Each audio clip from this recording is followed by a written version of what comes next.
Pennies Going in Raw is a production of iHeartRadio. The opinions expressed in the following podcast are for general informational purposes only and are not intended to provide specific advice or recommendations for any individual or on any specific security or investment product. It is only intended to provide education and entertainment about the financial industry and the stock market. Enjoy! On this episode of Pennies Going in Raw, we discuss the past week in the market, review of CPI data, and next week's setups. You find out life's this game of pennies. Oh, you guys know we only have a 40% runner. Hello, 40% is a fucking killing. We've been compliant for too long. It's time we go to war. I don't have a Roth. Hugh knows so much about the market that his brain doesn't have enough room for grammar. Hey, who told me about IDEX? It's going up a shit ton now. Rob, 4%, baby. No way. 4 fucking percent. You asked the exact same question with 2 words different. It's like, man, I just got dick whipped for like 20%, and now that f***er's up like 50. I bet Warren Buffett never did that. I'm just making this voice memo to call out unusual whales to a fight. The pennies we need are everywhere around us. Pennies. Going in Raw. Featuring Dan, Deity of Dips, And Hugh Henny. Produced by Vinny. And Christian. Let's go, baby. Welcome back to another episode of Pennies Going in Raw. Today is Sunday, October the 16th, and man, what a wild ride these past few days have been, and especially Thursday. We saw it drop to the lows of, like, before we even saw 360 ever, we have not seen it below 350. And we saw below 350 or damn near it for the first time ever, and it ended Thursday up 2.6%. The market has given back over 50% of its post-pandemic rally. A lot going on, but I mean, that Thursday market movement was so crazy. Can you kind of dive into what exactly caused it? What were there overreactions? What was all that about? I mean, that was one of the wilder jumps we've seen. Yeah, no, I mean, it was pretty wild. And this is why we go back to, you got to play the action, because the CPI print was higher than expected. But even though it was higher than expected, I mean, we rallied. I'm just pulling it up here. We went from a low of 348, okay, to all the way up to inside that day, 367. Like, what? That's just incredible. I mean, we basically just rallied super hard off that, and it was like 340, like 348, almost to the penny was the low. And I mean, we had from 9:40, so 10 minutes after open, until 11:40, so almost 2 hours, we were almost just straight up. I mean, we had 1, 2, 3, 4, 5, 6, 7, 8, 9, 10, 11, 12, 13, 14, 15, 16, 17, 18, 19 out of 24 candles during that 2 hour period were green. That is on a 5-minute chart. That is crazy. So, I think that part of it was the fact that we were so oversold. And I mean, we were so oversold. And the other thing, and this is why we always talk about it, why you got to play the price. It's because the market doesn't care sometimes. Okay. Inside the long run, do I think the market cares about fundamentals? Yes, of course. That's always been my thing. I've always been like a fundamental based guy, but in the macro sense. But over time, but intraday, I don't think the market cares. It's good news and bad news. All this is controlled by computers, and all this is controlled by algorithms. That's it. It's the only way to put it. So trying to fight that, in my opinion, is how you blow up. I just don't see another world where you don't blow up if you don't try and if you try and fight the intraday trend on these computers, on these algorithms. Because what they're trying to do is trying to stop you out time after time and get you to do the thing that you think is the right answer, which is the sensible answer. And it's always going to be the sensible answer. But that doesn't mean anything. And intraday, they're going to squeeze it, and they're going to squeeze it hard. And I think that's what we saw. We were so oversold to the fact that it was like nuts. So, what a wild, and I was, I haven't been feeling too well as we discussed. But I'll tell you what, that got my eyes on the market. And, so many things have happened over the past 2-3 years that are monumental. And this is just one of those times where I look back at it and like, if this were to just happen and like, I don't know, when when I was really starting to get in the market, like 2015, 2016, like I don't even know what I would think. You know what I mean? Like I don't even know what I would think, but this is just crazy. So it's really cool. And then of course Friday we gave it all back. Were we down like 3% on Friday? So, or we started up 1%. Yeah, it's down 2%. So, we'll see what next week brings. But I mean, this is the time where you could really blow up accounts.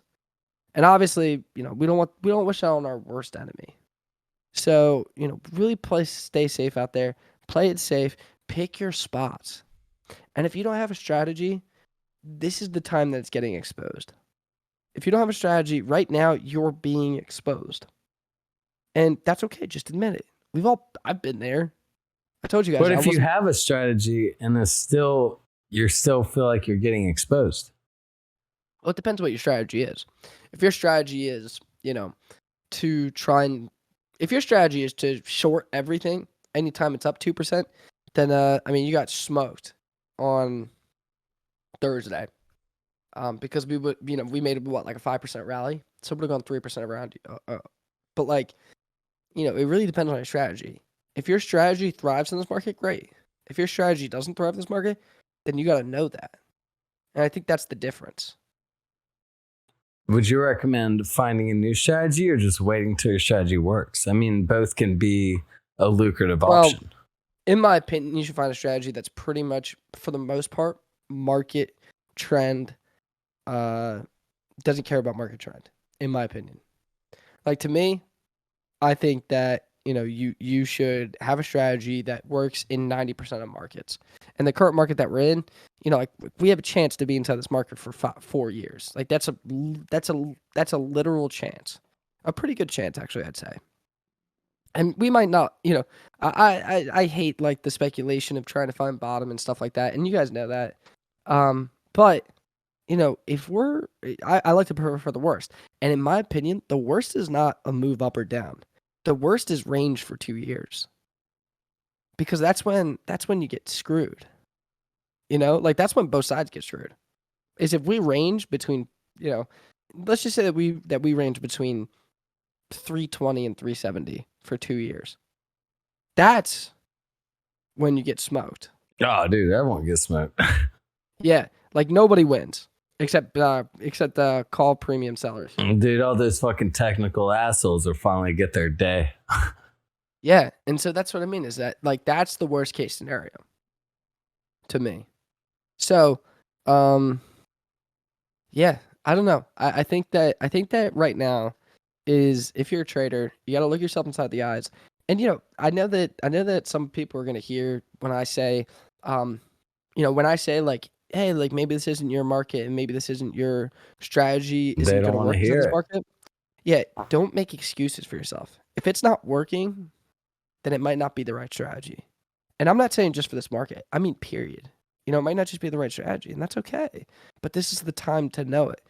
Because if your account gets to 0, and then you're like, oh, well, that wasn't the right strategy, Yeah, and You're I out of think that's playing what cards. happened to a lot of people in the COVID market. They made all this money. They thought they were all doing all right, and then they get into a market like this and they lose it all. And then they because they were so used to playing with such a large amount of capital, where it didn't matter. And then time goes on, and look what happens. You're seeing them all just disappear. Yeah, exactly. And so, in my opinion, this is the time that you got to look yourself inside the eyes, because you can still fix it. As long as you have playing chips, you can still fix it. I don't care what anyone says. Listen, will your timeline be longer? Yeah, definitely. But at the end of the day, this is a skill that you can learn and have forever. It's literally like riding a bike. Like think about if we didn't have cars right now. All right? I'm going to relate trading to riding a bike. We didn't have cars, we didn't have any transportation other than bicycles, our own feet, and Horses. Horses. Okay? Were you about to say pigeons? Yeah, pigeons. You're so fucking dumb, dude. Just because it's not realistic. I'm saying like I want something that's unrealistic. Because like trading like pigeons would be the fact that you can like hypothetically option YOLOs. Yeah, you know what I mean? Like let's talk about like flow. Like pigeons are like flow. Like hypothetically, could they work? Yes, but like 99% of the time, is it going to work? Hypothetically, how the fuck do pigeons work for travel at all? Well, if pigeons could carry me, if they could lift me up, then they could take me somewhere. But again, so in theory, if they were strong enough, they could, but they're not. This should be really good motivation for anyone that's down on their luck and think like, damn, this kid can fucking make it. Fucking vocabulary of a fucking 4th grade kid who just fucking landed in the United States 6 months ago. But so my point to all this is that if you take like a riding bike, okay, and we didn't have cars, we didn't have public transportation, all that, we didn't have planes, like all we had is horses, bicycles, etc. But horses are significantly more expensive, because same thing like trading. Like think of like horses as like a hedge fund. Okay, like you could join a hedge fund, but you can only get into a hedge fund if you have millions of dollars. So then at that point, why are you trading anyway? Like if I like sold my tech company for like $30 million. Your analogy is saying, I mean, if you can afford a horse, why the fuck are you even needing to go somewhere? No, I'm saying, why would you need to learn how to ride a bike if you can afford a horse? Okay, it's the same thing that if you can get into a hedge fund, like you sell your tech company for $40 million for health reasons. Why do you want to learn how to trade if you sell your company for $40 million? God no, I'm gonna give it to Ray Dalio or George Soros or and chill. You know what I mean? Like that's what I'm gonna do. So we're getting off topic here. Okay, think about this. Horses are really expensive. Okay, think of them as like a hedge fund. If you can get in there, great. But then what's the point of learning to ride a bike or learning how to trade? Okay, that's my point. But you learn how to ride a bike, you can get everywhere 10 times faster, and you never need to rely on walking. Okay, same thing with trading. Even if, let's just say that you break, let's say you break your leg, okay, and it takes you longer to learn how to ride a bike because you broke your leg. All right, one of us knows really well. Dude, I don't think you can fucking ride a horse with a broken leg too easily either. Well, if you had a horse, you could have a carriage. And this is coming from someone who tore every ligament in their right leg in one go. You'd have a carriage. You'd have a carriage. That made... Let me finish. Okay. Right. So listen, okay, what I'm saying is that if you're down, let's say 80% on the year, okay, and you have like a few $1,000s left, okay? Let's just say that you're inside that situation, because there's plenty of people that are inside that situation. For sure. Think of it like this: you're trying to learn how to ride a bike, and you just broke your leg. So your timeline's going to be longer, okay? Because you're not going to get on that bike right away. Same thing, like you're not going to start risking tons of money into the market. All right, you're going to learn a strategy. You're going to backtest that strategy. You're going to build up that confidence, and then you're going to start making progress on that account. But once you make progress on that account, let's just say that you make 10% a month. You're going to make 10% a month forever. And so right now, let's just say you have $3,000. Making a few $100s doesn't seem appealing. but do the numbers on 2 to 3 years out. That's when it's like, oh shit. Now do the numbers when it's 5 years. And again, 5 years is a long time, but let's just say you're 35. You have that skill, and at 40, by 40, if I told you that by 40 you could that skill. Yeah, let's just say that by 40, I tell you that you could take that $3,000 and turn it into 6 figures. You'd be like, fuck yeah, I'd do that. But everybody wants to look at by the end of the year, by the end of next year, So think about the process. Same thing, like I said, about riding a bike. All right, let's just say you broke your leg. Are you not going to get on that bike tomorrow? You're not going to get on that bike in 5 weeks. How long did it take you? And if you do get on the bike, you are going to go pretty fucking slow. Yeah, you're going to go really slow. You're going to have one foot on the ground. You'll be pushing yourself. And that's a good, okay, took you a while, but I do see the analogy for trading and the comparison. Yeah. Let's go. Go, boys. But yes, that's my point is that, listen, but once you learn that skill, you have that skill forever. Okay? And just like with riding a bike, you're going to get more comfortable. And you're going to go faster. And you're going to go faster. And you're going to get a shinier bike. Okay? Same thing with trading. So don't look at the end of the year. And listen, you get to DM me and Dan all the time. I don't know if Dan answers his DMs. But yeah, no, you can DM me though for sure. Maybe put your profile picture as yeah. Put your profile picture like Natasha Fisker or something. Oh yeah, dude, I'll be fucking really in that. The only time I ever got a DM for Natasha Fisker was whenever fucking they messed up my order. Yeah, I ordered sweatpants and they sent me a hat, and I was like, okay, I did not pay $120 for fucking an electric car. You pants. paid $120 for Fisker sweatpants? I wanted the return address really bad. You thought Natasha Fisker was like packing them up inside the living room? I can't imagine she's doing the engineering parts of the job. Oh man. But yeah, so basically what I'm trying to say is that don't look at it. Listen, we got 2 months left. Wow, we only have 2 months left inside the year. Okay, yeah, that's gotta slow down. Wow. I just looked at it and said 10-15. That's crazy. Wow. Yeah, definitely don't look at the end of this year. Don't look at the first 6 months of next year. I wouldn't look at a fucking calendar unless it is the Penny's Going Raw 2021 exclusive trading calendar. In that case, you can look at it. The 2022, excuse me. But think about it. All right? Think about do the numbers 3 years out.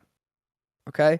Learn the skill. Take the time to learn a strategy. And listen, I'll tell you my strategy. I mean, I'm not gonna, respectfully, I'm not gonna go crazy with it, but I'll help you where I can. That's all. All right. Well, moving on. Got a lot of responses. Good bit of listens to the CPI episode. How was your review compared to what it was? And then what do you think the market's reaction was compared to what you thought it should be?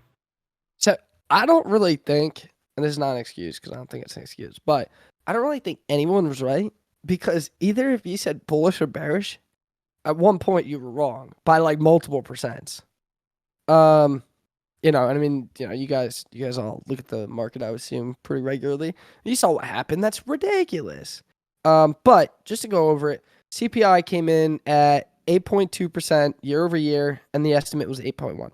So it's not super crazy higher, but it is, it is higher.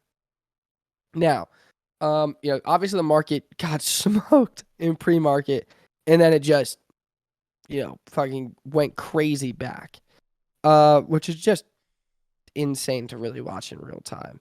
I'd like to, if you guys were trading CPI, how did you handle it? I'd be interested because I didn't trade it, inside pre-market. But inside pre-market, did you trade pre-market? No. I wasn't. I didn't wake up. Because you'd have to because you'd have to trade shares, you'd have to trade futures. Yeah, and you also have to be awake if you want to trade pre-market. You have to be awake before 11 a.m. That's a fact. I gotta wait. We don't. Tell me if you want to include this. So, are you talking about our conversation of how we should record today? No. I got this DM. Okay. I got this DM. I did think how we talked about recording today. I messaged Hugh at 1 my time, 2 his time, and I said, hey man, I'm going to brunch to watch the Auburn game with some friends, so I won't be able to record until like after the game, or we can do it before the game sometimes. He texts me at 7:30 my time, 8:30 his time, and he's like, yeah, we can just do it now if you want.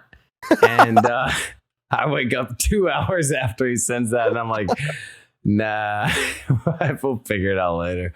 Me and Dan, it's funny, especially when Dan first moved to Houston. I'd be waking up. Now I live a life of luxury, and I don't wake up that early anymore. But Dan would be going to bed, and I'd be waking up. And so we would have like a 20-minute period where... Dude, there were times where I got in and we recorded, and it was like he had just woken up. So I'm fucking on like, oh, sorry, get to bed. I'd literally be messaging him and be like, dude, you literally have about 45 minutes until I'm just incoherent, passed out, or dead. So it's, it's good. It's good we worked it out. I'll blame most of that on Zach. He was forcing us to go out. It wasn't my choice. But it's interesting. But I messaged him back 2 hours later. I was like, dude, yeah, we'll figure it out later. So here we are a little later. But no, if anyone had to guess, wait. I guarantee if we were to be like, who do you think is the punctual one? Everyone would be like, Hugh, for sure, Hugh. Let me tell you, dude, when Hugh was like, yo, 5 more minutes will be, he told me, yeah, I'll be ready to record in 20 minutes. I was like, okay, cool, I'll head back. I headed back. An hour and 10 minutes later, he's like, yo, my bad, 10 minutes. What? The longest one was 2.5 hours for like yeah, I'm ready. You had to go somewhere, right? You had to go somewhere too. It's bullshit. No, I'm literally like, man, of course, over a 3-hour period, I'm gonna eventually have to fucking go somewhere. It's like 15 minutes. Like I plan this out to be like, okay, I give him about 15, 20 minutes wiggle room, about an hour for the thing. No chance it goes over that. And it's like 2.5 hours later, I'm like, dude, I have a fucking life. And he's just not responding. And I'm like, okay, this is the worst fucking person in the world. But we make it work. So, there's a few flights were close. Yeah. But so I got this DM, and we can cut this if you don't want this, but I chuckled at it. God, you said we can cut it too many times for me to feel like it's going to be good. Go ahead. Trader in training. And I've talked to this guy a few times. Nice guy. So he's like, this is my friend I trust that said this to me, but we can cut it if it offends you too much. So let's hear it, dude. So I can't, because he said, so I've listened to every PGR twice now, and Dan inside the past 16 months has never said his trading strategy. Does he have one? Yeah, dude, it's a lot of prayer. So I mean, listen. Wait. Let me give my thoughts first. Yeah, because you are my brother. We are married inside the state of Delaware. Yeah, a couple years. Listen, I don't know what Dan's strategy is personally. However, just like randomly, it'll be like, I think Fubo puts here are good. That's like, what I'm saying. Like the Fubo calls that I had for the longest time that TD Ameritrade took from me. Like dude, look, I'm from Alabama. I grew up poor. I always look for good deals, and I still do the same. I do it for options. Like I can't just, sucks to explain it. That's why when Hugh's explaining all this complicated shit, that's how we started the podcast. Is I was like, well, I'll just ask all the stupid ass questions because I genuinely don't know what the fuck you're talking about. But I can provide for myself doing this, so I can pop in here and there. I know what's going on, so it's like we just got to figure it out. But no, my thing has always been the scaling in and out.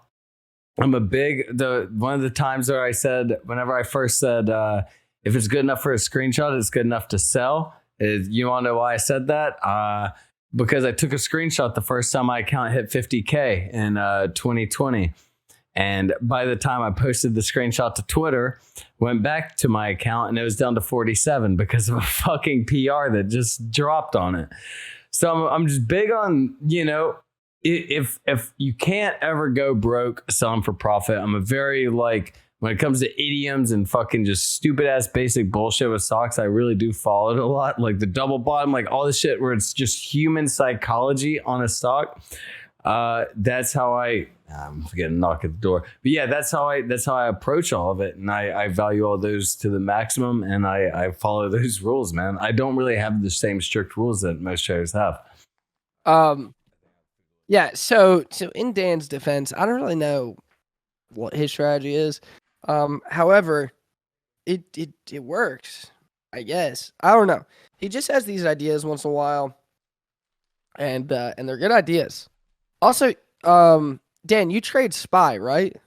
Yeah, I trade SPY if I was awake for Thursday, dude, trust me, I would have been making money. But sometimes if I was awake, I can't, man. Yeah, I can't. I didn't expect it to have a fucking 5% swing, man. It's I can't see the future.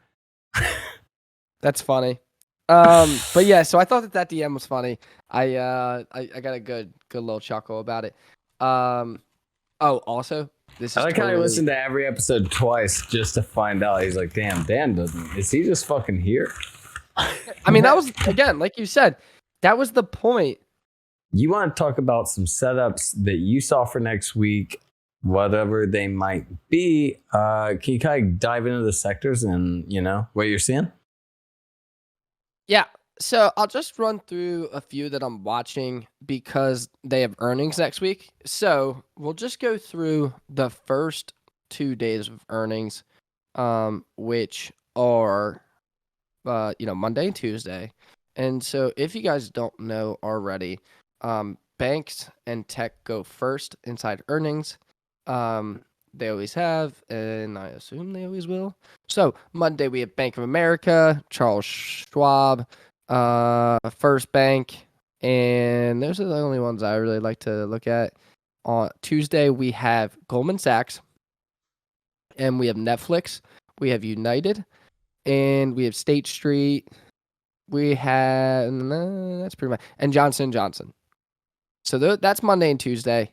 And so I will run through the ones I just mentioned and just look at some things I'm kind of looking at, while we're here, so that and I like this little guessing game of if he was right or not, And so right now I'm looking at the daily of Bank of America, and for me personally, this thing kind of has the look of, if it can get over. Now, Friday, it gapped up over that third. So I'm looking at the 32 level, okay? And it gapped up over that level, and then it rejected it. If it can somehow get above that, it can definitely make a run to 34. So what I would expect is that if the way that I would play is that if on earnings it did well, because earnings are before open, I'd be inclined to take a position long if it could get over that 32, 39 position. But that's going to be the spot inside the grass for me. SCHW. Now this one looks ugly. This one, it kind of broke through that support of 69.85. This one, I'd look for that to be resistance. If it's resistance, let's just say that gaps up on Monday, and let's just say it's sitting over 71. If it were to have bad news and get below that 60, let's call it 69.50, just to be extra sure, I'd probably go short there, and you can probably take that down to 64.74. That's probably what I'd be looking at. I would have no interest to the upside. There's too much to grind through unless it had knockout earnings. And just for the people looking at the chart, what do you see at 6464? Why do you see that as the point? I mean, that's clearly support right now. It's had since early August, it's kind of been inside this range, and so that is the bottom of that support. Before open for Goldman Sachs on Tuesday. Before open on Tuesday, we have Goldman Sachs. This one looks, I have no interest in this unless it gets over 314.73. I'd go long. That's pretty much it, though. But honestly, I don't even like that one. Johnson & Johnson, no interest in this one, period.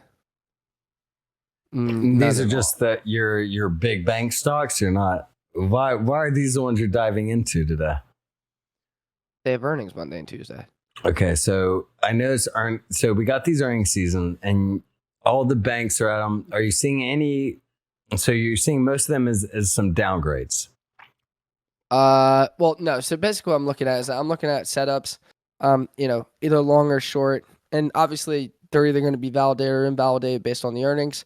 But like I said, is that if it doesn't look like a double bottom or a double top or anything like that, or like a big support or resistance, then I wouldn't take it. Like it has to fit my trade. You know what I mean? Are you gonna find yourself taking some puts? I'd probably take shares because they report non during market hours, so I'd probably be more inclined to take shares. Netflix. Honestly, this one looks like a short. It's trading at 230 right now. I think that we can take it down to 201, 202. Well, dude, this one Netflix not looking great. They're gonna have to do something. I don't know if it's more original shows or what, but I don't think they're gonna do it by user base anymore. No, but they look like a short here. Actually, Netflix. I'm gonna write that one down because that one's really interesting to me. Netflix for sure, and then gotta write this down. All right, guys, that's that PGR difference. He at least Hugh's taking it, or at least thinking about it. Netflix, I'll probably open up a short period, versus that 245.32.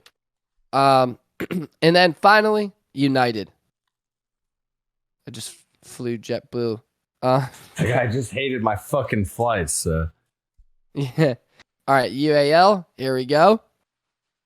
Yeah, I got no interest in this one. This one was a short at 35. Or let me see this one. This one, 40 to 35. Yeah, this one, no real interest. Maybe if it gets below 34.60, a short down to 31, but pretty much no interest there. And that's pretty much it. Like I said, is that Netflix is going to be on the top of my radar. And maybe Bank of America. But other than that, that's pretty much going to be it for me for these earnings, unless somebody has like a knockout. If you guys like this, let me know, and we'll do this for Wednesday, Thursday, Friday, and the rest of earnings season. If you don't like it, then we won't do it. Yeah, and nice earnings of the week segment. Yeah, and then finally, I just talked to Dan about this off camera, but next Saturday, the 22nd, inside beautiful New Jersey, northern New Jersey, we're gonna do a little meetup. So if you're inside the area and you want to come hang out, it's gonna be the 22nd, around 7 p.m. You can DM me, we'll talk about it, and then and we'll have some fun. So if you're inside the area, let me know. Trying to get Dan to come, and I'll look into it. He just told me about it, so this is very fresh to me. But I will look into it, and I'll see. We'll see what my love life says. What my if I'm granted permission. But yeah, no, I'd love to come, especially if there's some cool dudes coming, because I love cool dudes. So yeah, we'll definitely check it out, and we love you guys, and we'll see you next week in a new earnings period. Peace.